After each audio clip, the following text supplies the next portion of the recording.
Hi friends, welcome to சமையல் உலகம். நாம இன்னைக்கு பார்க்க போறது மட்டன் தம் பிரியாணி ஈஸியா கேஸ் அடுப்பிலே பாஸ்மதி ரைஸ் யூஸ் பண்ணி எப்படி உதிரியா செய்யலாம் அப்படினு தான் பார்க்க போறோம். வாங்க எப்படி செய்யலாம்னு பார்க்கலாம். இதுக்கு ஃபர்ஸ்ட் ஒரு பாத்திரத்துல நம்ம எண்ணெய் 100 கிராம் ஊத்திக்கிறோம், 50 கிராம் நெய் ஊத்திக்கிறோம்.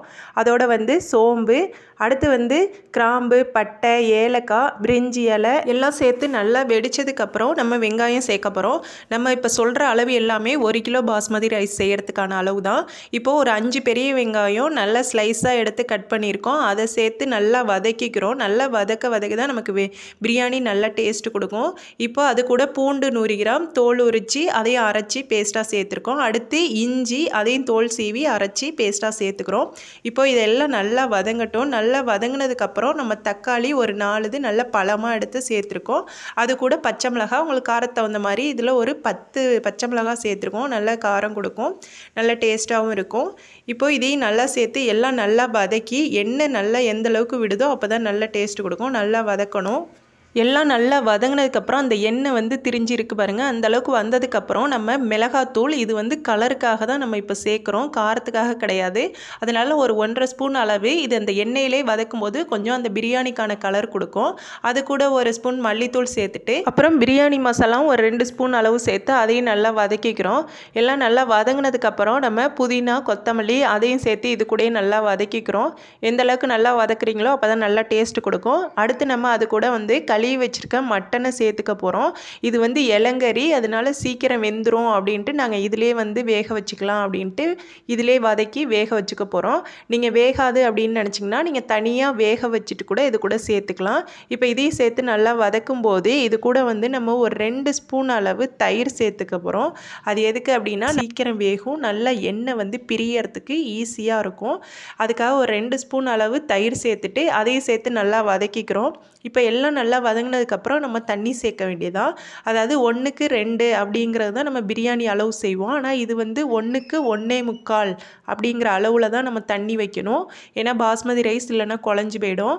எல்லாம் தண்ணி அளவாக ஊற்றுனதுக்கப்புறம் நம்ம தேவையான அளவு உப்பு சேர்த்துட்டு அதை ஒரு மூடியை போட்டு மூடி வைக்க வேண்டியதான். நல்லா கறி வேகணும், அதனால் நல்லா கொதித்து கறி வேகிற வரை அதை நம்ம மூடி வச்சுருக்கோம். நல்லா வெந்ததுக்கப்புறம் எடுத்து நம்ம அரிசியை சேர்க்க வேண்டியதான். அரிசி ஒரு அரை மணி நேரம் ஊறினாலே போதும், சரியாக இருக்கும். இப்போது அந்த கறியெல்லாம் வெந்திருக்கான்னு பார்த்துட்டு இப்போ அந்த அரிசியை சேர்த்துருக்கோம். நல்லா அரிசி சேர்த்ததுக்கப்புறம் இந்த அளவுக்கு மேலே தண்ணி தெரிஞ்சாலே போதும். இதுதான் சரியான அளவாக இருக்கும். அரிசியெல்லாம் சேர்த்து முடித்ததுக்கப்புறம் நம்ம ஒரு அரை பழம் எலுமிச்சை பழம் இதில் பிழிஞ்சு விட்டுக்கிறோம். ஏன்னா அப்போ தான் நமக்கு அந்த உதிரியாக அந்த பிரியாணி கிடைக்கிறதுக்கு ரொம்ப சூப்பராக வரும். அதுக்காக தான் அது மாதிரி பிழிஞ்சு விட்டுட்டு அது மேலே மூடியை போட்டு ஒரு வெயிட் மட்டும் இப்போதைக்கு வச்சுருக்கோம். ஒரு 5 நிமிஷம் கழித்து எடுத்தீங்க அப்படின்னா நல்லா தண்ணியெல்லாம் கொஞ்சம் உறிஞ்சி எந்த அளவுக்கு அரிசி மேலே தெரியுது பாருங்கள். இன்னும் கூட தண்ணி இருக்குது. இந்த அளவுக்கு வந்ததுக்கப்புறம் நம்ம மறுபடியும் மூடியை போட்டு தம் பிரியாணி செய்ய போகிறோம். நம்ம கேஸ் அடுப்புலேயே எல்லாம் செய்கிறதுனால இந்த மாதிரி தம் செய்யறதுக்கு நம்ம தோசைக்கல் தான் யூஸ் பண்ண போகிறோம். இப்போது இந்த அரிசி அப்படியே மூடி வச்சுட்டு திரும்ப நம்ம தோசைக்கல்லில் வைக்க போகிறோம். இப்போ பாருங்கள், அடுப்பில் நம்ம ஒரு தோசைக்கல்லை வச்சுட்டு அது மேலே இந்த பிரியாணி பாத்திரத்தை எடுத்து அது மேலே வச்சுட்டு அது மேலே ஒரு வெயிட்டுக்கு ஒரு சுடுதண்ணி ஆல்ரெடி சூடு பண்ணி தண்ணி வச்ச அந்த பாத்திரத்தை நம்ம அது மேலே வெயிட்டுக்கு வச்சுருக்கோம். அப்போ மேலேயும் நமக்கு ஹீட் ஏறி அது உள்ளே வேகிறதுக்கும் ஈஸியாக இருக்கும். அடியில் தோசைக்கல்லும் சீக்கிரம் வேகும்.